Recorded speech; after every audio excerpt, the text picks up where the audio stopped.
আসসালামু আলাইকুম, সবাইকে স্বাগত জানিয়ে আমার আজকের এপিসোডটি শুরু করছি। আজ আমি আপনাদের সাথে শেয়ার করব ছুরি শুটকি ভুনার ভীষণ মজাদার একটা রেসিপি। কক্সবাজারের হোটেল রেস্টুরেন্টগুলোতে এভাবে ছুরি শুটকিটা ভুনা করা হয়ে থাকে। খেতে অসম্ভব মজাদার লাগে। অনেকে এটাকে ভুনা ভুনা ভর্তা অনেক কিছু বলে থাকেন, তবে এটা মূলত ছুরি শুটকি ভুনা। এভাবে ছুরি শুটকিটা ভুনা করলে খেতে আসলেই খুবই টেস্টি হয়। আশা করছি রেসিপিটা আপনাদের কাছেও অনেক বেশি ভালো লাগবে। ভালো লেগে থাকলে প্লিজ একটা লাইক দিবেন, আর আমাকে সাপোর্ট করার জন্য আমার চ্যানেলটা সাবস্ক্রাইব করে রাখবেন, আর পাশে থাকা বেল আইকনটা প্রেস করে অল বাটন সিলেক্ট করে রাখবেন। এতে করে আমি ভিডিও দেওয়া মাত্রই আপনাদের কাছে নোটিফিকেশন পৌঁছে যাবে। চলুন তাহলে ভীষণ মজাদার এই ছুরি শুটকি ভুনার রেসিপিটা দেখে নেওয়া যাক। ছুরি শুটকি ভুনা করার জন্য আমি এখানে কিছু ছুরি শুটকি নিয়েছি, আর এই শুটকিগুলোকে একটু বড় বড় সাইজের করে কেটে নেওয়া হয়েছে, এতে করে শুটকির কাটা ছাড়াতে সুবিধা হবে। ছুরি শুটকিগুলো কিন্তু একটু শক্ত থাকে, এজন্য এই শুটকিগুলোকে খুব ভালোভাবে ধুয়ে নেওয়ার পরে আমি ফুটন্ত গরম পানি দিয়ে ভিজিয়ে রাখবো। আর গরম পানির মাঝে এই ছুরি শুটকিগুলোকে ভিজিয়ে রাখতে হবে কমপক্ষে আধা ঘন্টা পর্যন্ত। এটাকে আপনারা চাইলে 1 ঘন্টা পর্যন্ত ভিজিয়ে রাখতে পারেন। আর হাতে যদি সময় না থাকে তাহলে চুলায় অল্প সময়ের জন্য একটু সেদ্ধ করে নিতে পারেন, কারণ এই শুটকিটা বেশ শক্ত। এটা এভাবে রান্না করলে কিন্তু খেতে ভালো লাগবে না। আর ছুরি শুটকির ভেতরের কাঁটাটা অসম্ভব শক্ত থাকে, এটা সহ রান্না করলে খেতে ভালো লাগে না, মুখে বাঁধে। তাই অবশ্যই চেষ্টা করবেন ছুরি শুটকির কাঁটা বেছে ফেলে দিয়ে তারপর শুটকিটা রান্না করতে। এখন আমি আধা ঘন্টার মতো শুটকিগুলোকে একদম ফুটন্ত গরম পানিতে ভিজিয়ে রাখার পরে কাঁটাগুলো বেছে পরিষ্কার করে নিচ্ছি। চাইলে এই কাঁটাগুলোকে হামানদিস্তা দিয়ে ছেঁচে বের করা যায়, আবার শিলনোড়া দিয়েও আপনারা চাইলে এগুলোকে ছেঁচে বের করে নিতে পারেন। তবে আমি চাচ্ছি যে শুটকিগুলো আস্ত থাকবে আর কাঁটাগুলোকে আমি বের করে রাখবো।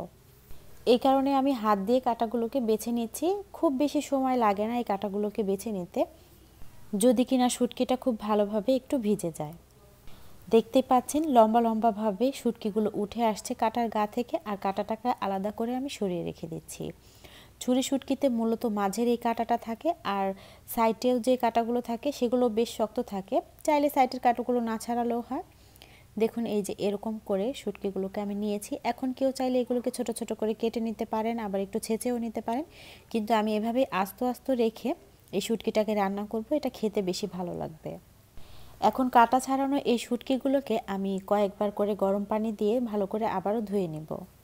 তবে অবশ্যই একটু আলতো হাতে ধুয়ে নেব, যাতে করে শুটকিগুলো ভেঙে একবারে গলে না যায়। তারপর চলে যাচ্ছি শুটকি রান্নায়। চুলায় একটা প্যান আমি মিডিয়াম হাই হিটে বসিয়ে খুব ভালোভাবে গরম করে নিচ্ছি, আর এর মাঝে দিয়ে দিচ্ছি পরিমাণ মতো রান্নার তেল।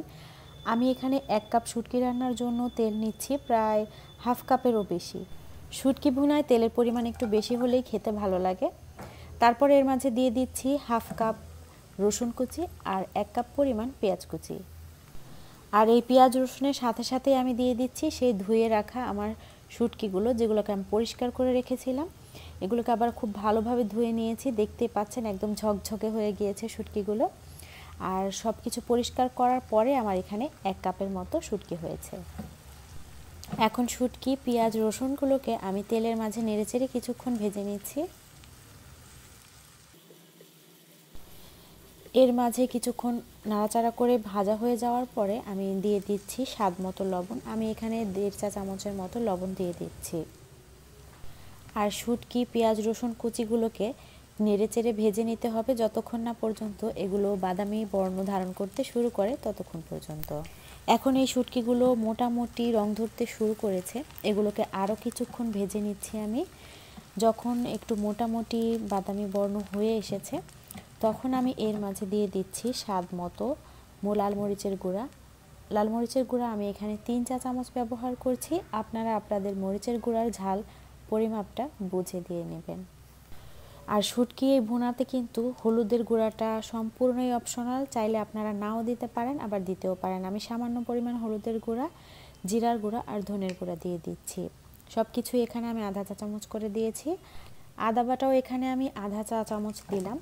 এই আদা বাটাটাও সম্পূর্ণ অপশনাল, কেউ পছন্দ না করলে নাও দিতে পারেন। তারপরে এই মশলার মাঝে পানি দেওয়ার আগে কিছুক্ষণ নেড়ে চেড়ে আমি একটু ভাজা ভাজা করে কষিয়ে নেব। 2-3 মিনিট এভাবে কষানোর পরে মশলাগুলো যাতে পুড়ে না যায়, এজন্য আমি এর মাঝে হাফ কাপ পরিমাণ পানি দিয়ে দিচ্ছি। যে পানিটুকু আমি এখানে দিলাম এই পানিটুকুকে নেড়ে চেড়ে আবারও শুকিয়ে নিচ্ছি। এই শুটকিটা কিন্তু আপনারা চাইলে একবার পানি দিয়ে কষিয়েও রান্না করতে পারেন, তবে এভাবে অল্প অল্প করে পানি দিয়ে কষিয়ে রান্না করলে শুটকিটা খেতে বেশি ভালো লাগে। এখন যে পানিটুকু দিয়েছিলাম সেই পানিটুকু প্রায় শুকিয়ে গিয়েছে। শুকিয়ে যাওয়ার পরে আমি এর মাঝে দিয়ে দিচ্ছি কিছু আস্ত রসুনের কোষ। এটাও অপশনাল, আপনারা পছন্দ করলে আস্ত রসুনের কোষ দিতে পারেন, আবার পছন্দ না করলে না দিলেও চলবে। আর তার সাথে সাথে দিয়ে দিলাম আবারও হাফ কাপ পানি। এই পানিটুকুকেও দিলাম হচ্ছে মশলা আর শুটকিটাকে আর একটু ভালোভাবে কষিয়ে নেওয়ার জন্য। 5-6 মিনিট নেড়ে চেড়ে শুটকিগুলোকে আবারও আমি কষিয়ে নিচ্ছি। নাড়াচাড়া করতে করতে যখন শুটকির বাড়তি পানিটুকু শুকিয়ে গিয়ে শুটকিটা মাখা মাখা হয়ে আসবে আর এর তেলটা উপরের দিকে ভেসে আসবে, তখন বুঝতে হবে যে এটা খুব ভালোভাবে কষানো হয়ে গিয়েছে। যে কোনো শুটকির মাঝেই কিন্তু রসুনের পরিমাণ বেশি হলে খেতে ভালো লাগে, আর এরকম করে আস্ত রসুনের কোষ দিলেও এটা খেতে অনেক বেশি ভালো লাগে। আপনারা ট্রাই করবেন, ইনশাল্লাহ ভালো লাগবে। এরই মাঝে আমার মশলা আর শুটকি খুব ভালোভাবে কষানো হয়ে গিয়েছে। এখন আমি এর মাঝে প্রায় 1 কাপের মতো পানি দিয়ে দিলাম। পানি দিয়ে দেওয়ার পরে এখন আমি ঢাকনা দিয়ে ঢেকে শুটকিটাকে রান্না করছি প্রায় 10 মিনিটের মতো। শুটকি ভুনাটাকে আমি কীরকম ঘনত্বের করে খেতে চাচ্ছি সেই অনুপাতে এটাকে জাল করে নিতে হবে। এখানে দেখা যাচ্ছে যে অর্ধেকটার মতো পানি শুকিয়ে গিয়েছে, আরও কিছুক্ষণ এটাকে জাল করতে হবে, কারণ শুটকি ভুনাটা একটু মাখা মাখা হলেই খেতে বেশি ভালো লাগে। এই 10-15 মিনিটের মাঝে ঢাকনা খুলে খুলে আমি কয়েকবার করে একটু নেড়ে চেড়ে দিয়েছি, আবারও ঢাকনা বন্ধ করে দিয়ে রান্না করছি।